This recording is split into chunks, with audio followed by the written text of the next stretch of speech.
Hi, welcome to week 3. We're going to start off this week where we left off last week, and we're going to start doing some more exercises with our balance disc.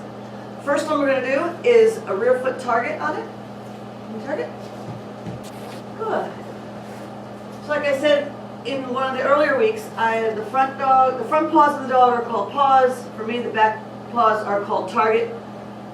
And what I'm looking to do is to get the dog nice and solid on his disc and then ask him to give me a paw. And I'm going to hold that. And then I'll switch for me. Good. I'm going to try that one again because I watched his foot come off. There we go. We're on there now. In between the paw waves, I'm going to get a forward stretch. I'm going to ask the dog to stretch as far forward as they can while still remaining in contact with the disc. Good boy. Then I'm going to ask for a play bow. Good. Then I'll have him come back up again and I'll get another set of paw waves. Good. Good. Break. Yay. And what I'm going to do is I'm going to go through that little circuit about 5 reps total. The whole thing takes a little under a second to do, or under a minute to do. So as I'm doing my reps, I'm going to be looking to see if the dog is getting fatigued or getting sloppy. When they start to get real sloppy, they're getting tired. And you can do your stretch as far as you feel your dog is comfortable doing. And that goes for the paw waves as well. I like to have them give me their paw. I'll also sometimes just ask for a wave. Just pick up their foot and wave it. Yes. So you can do either or on that. And when you do the play bow, you want to try to get them to hold that play bow for a couple seconds and stay down there in the play bow.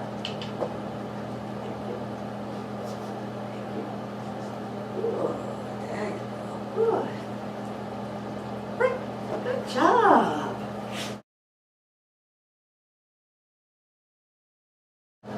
Okay, we're going to use the disc for this exercise as well. And we're going to start working with the dogs, teaching them to back up. And the way I do that is I put a disc pretty close to their back feet because I know they already know how to target with their back feet to the disc. So I just put them a little bit farther forward, target, and I have them back up to it. What I like about when I have my dogs back up, I like to have them go straight. So the disc, having them target something actually helps. Right. What I'll do is I'll just continue to target. Continue to bring them forward, farther and farther, so I can get a little bit more of a back up each time. Right. Target. Good boy. Very good boy. Very nice. Yes. Break. Yay. Good. Target. That was a good one. Yay. And you can build on this over this week to go beyond 6-10 feet. Keep the disc out there. You can target them to anything. But the disc is fun, and as long as they know where it is before you start backing them up. So usually what I'll do, right, when I first come into a session, is let the dog see where I'm going to put the disc, and then back him up to it. Right. Target. Good job. Good job. Right. Okay. Good.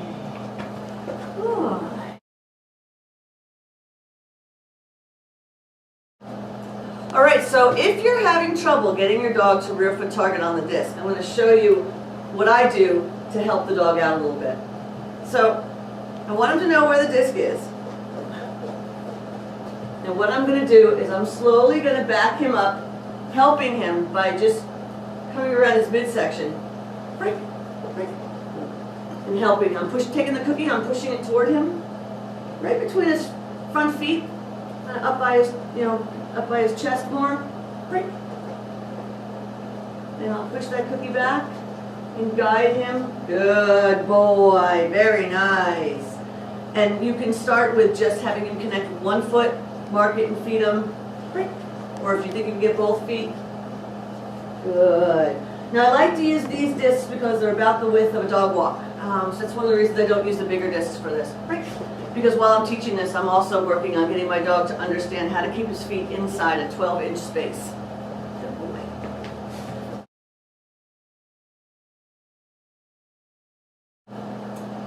And the next exercise we're going to do is squat. I'm going to ask the dog to put his front feet on the disc, and then I'm going to have him go into a sitting position and then back into a standing position.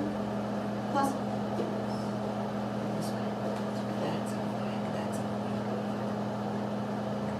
Sit. What you're looking for is the dog stays in contact with the disc. Stand. Good. Good boy. Very nice. Sit. Good. Very good. Stand. Hey, good job. Sit. Good. Overachiever. Good boy. Now you can do this exercise on a peanut, on anything inflatable. You can do it on a set of stairs. You can do it on a box or on a book. Sit. There's even a way you can do it on yourself with holding your dog on your arm. But I like to do it with the disc so it helps to keep on working on all the core balance work. Good. And it gives you just one more exercise that I can do with my inflatable disc. Sit. Good boy. Yay, good boy.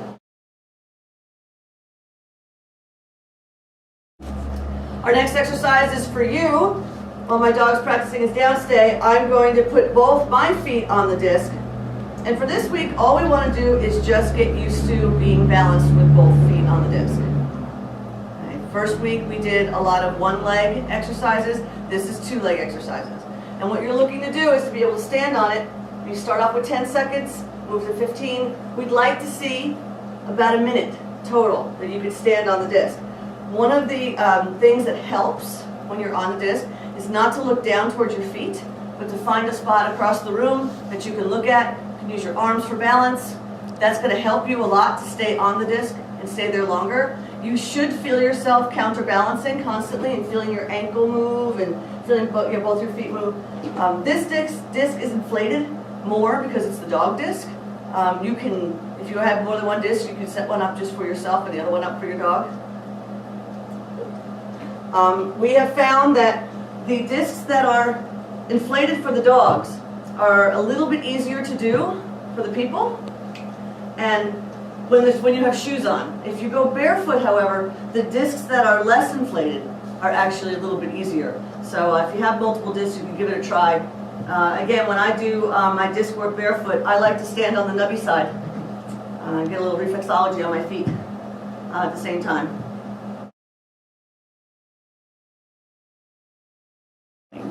All right, so we're going to do an exercise now which includes you and your dog. You're going to be sitting on your inflated exercise disc, and you're going to encourage your dog to come up. And right off the bat, when he hits me, he challenges my balance. Good boy. Freebie. It's always good, right? Yeah. And what I want to do is I want to get him to come up and give me a really, really big stretch. The whole time he's doing that, I have to keep counterbalancing because he's pushing on me. Good boy. Yay. Big high stretch, as tall as you can make him go. Good boy. Good. Yay. Then I can have him stretch to the side. And then to the other side. And again, every time he hits me, I have to counterbalance. Good. Good boy. Good. I'm going to get another one up high. Good boy. There you go. And I'm going to go back to the side again. Stretch. Good. And this side again. Stretch this way. Good boy. Good. I'm looking for a stretch through his neck on this. If you're doing this and you feel real confident, you feel very, very secure rebalancing yourself, you can also, like we did last week, add a leg lift while the dog is on you, which of course will bring up the challenge some. And again, you can leg lift for as long as you can hold it and keep yourself balanced while your dog is standing up. Good And if you have a small dog, you can still do the same thing. You would be feeding lower.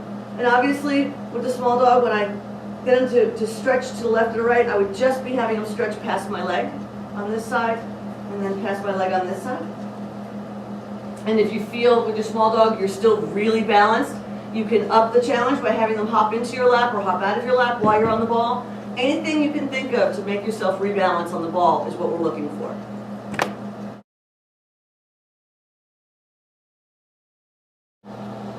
Our last exercise this week is we're going to use the peanut for. Last week I showed you the forward stretch on the peanut, where you bring the dog and you have them keep their back feet on the ground and just stretch their body as far across the peanut as they can go. And when you've got the dog really comfortable with that forward stretch, I'm going to pull the cookie a little bit forward, target, and I'm going to give my dog whatever his targeting command is for his contacts. And I want him to come up onto the ball with his back feet. Now I'm holding the peanut with my hand and a little bit with my leg to keep it steady. I don't like to put it up against the wall because up against the wall is a little too easy. There's not enough counterbalancing on the dog's part. So what I'm doing is I'm making him stretch as far forward as I can. I don't want him sitting. I want his knees off the peanut. Good. And I'm going to take cookies and push them out there as far as I can go. Good. Good boy. Rick. Hey, let's try another one.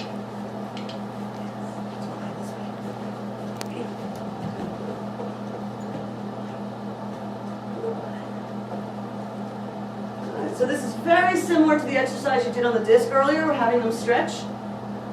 Good job. And most dogs, when they start, will sit down on the ball and have their knees down on the peanut. It takes a little bit of time for you to get the legs up from under them, but if you feed them in this position and make them stretch forward, they'll come right up and stand. And I'm looking to hold these stretches for about 30 seconds. And remember, the whole idea is that you want the dog to be constantly counterbalancing himself. So like when his leg just came off, that's actually a good thing, because then he had a good exercise putting it back on again. And if you have a running contact or you don't have two on, two off, you can call this anything you want. Break. Basically, it's just whatever you want to call your dog's rear feet. Good boy. And that's it for this week. Send me your videos. We're excited to see what you guys are doing. Bye.